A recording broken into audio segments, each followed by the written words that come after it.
اب میں نہیں چاہتا کہ وہ کچھ آپ ہمارے ساتھ کریں.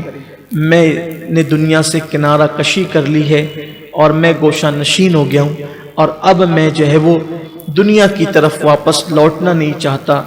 آپ ہر ایک سے ملتے بھی نہیں، ہر ایک سے بات چیت بھی نہیں کرتے، بہت کم لوگوں سے ملتے اور بہت کم لوگوں سے گفتگو فرماتے.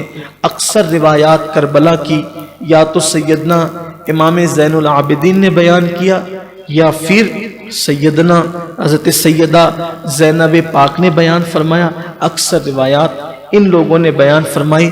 کچھ باتیں سیدہ سکینہ کی بھی بیان کردہ ہیں، اور امام محمد باقر نے حضرت امام زین العابدین کے چونکہ وہ بڑے بیٹے ہیں تو انہوں نے اپنے بابا سے سنا تو امام محمد باقر نے بھی اس کو بیان فرمایا. آج کل امام محمد باقر کی روایات کو لوگ بڑی اہمیت دے کر کے یہ کہتے ہیں کہ انہوں نے یہ بیان کیا، یہ بیان کیا، یہ بیان کیا. لیکن یہ بات آپ کو بتا دوں، عبداللہ بن خالد نام کا ایک شخص ہے جو کربلا کی اکثر روایتیں امام محمد باقر کے نام سے بیان کرتا ہے، لیکن عبداللہ بن خالد کے نام سے یا خالد بن عبداللہ کے نام سے جو بھی روایت امام محمد باقر کی طرف سے بیان کی جاتی ہے، چونکہ یہ شامی تھا اور یہ حرم پاک کے منبر پہ بیٹھ کر مولا علی کو گالیاں دیتا تھا، تو یہ شخص بیان کرتا ہے واقعات کربلا امام محمد باقر سے. لیکن اکثر ایسی روایتیں بیان کرتا ہے کہ جس کو سن کر پڑھ کر کربلا کی حقیقت اور کربلا کی محبت دل میں پیدا ہونے کی بجائے انسان کربلا سے بدظن ہو جائے.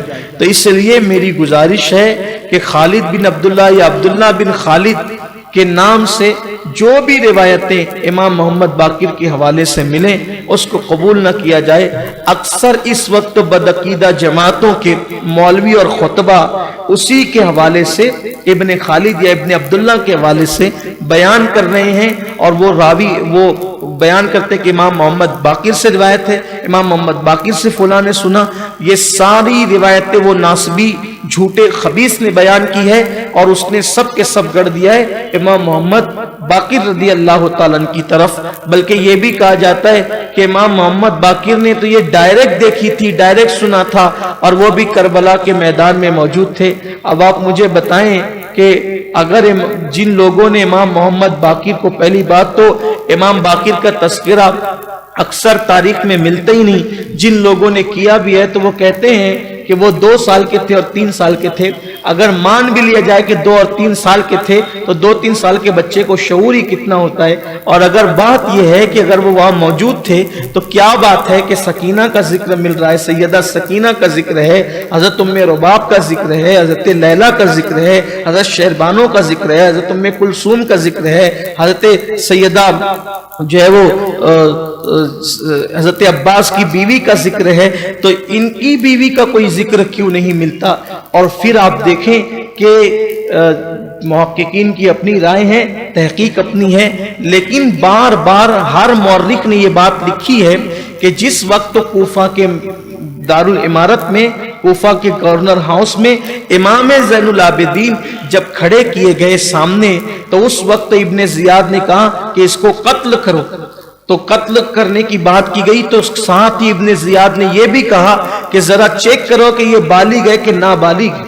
اس روایت کو صد الافاضل نے بھی لکھا، استاد زمن نے بھی لکھا، مفتی جلال الدین صاحب نے بھی لکھا، علامہ ارشد نے بھی لکھا، اور بھی ہمارے بڑے بڑے مورخین نے جو ابن کثیر وغیرہ نے بھی لکھا کہ اس نے کیا کہا، اس کو چیک کرو کہ یہ بالغ ہے کہ نابالغ.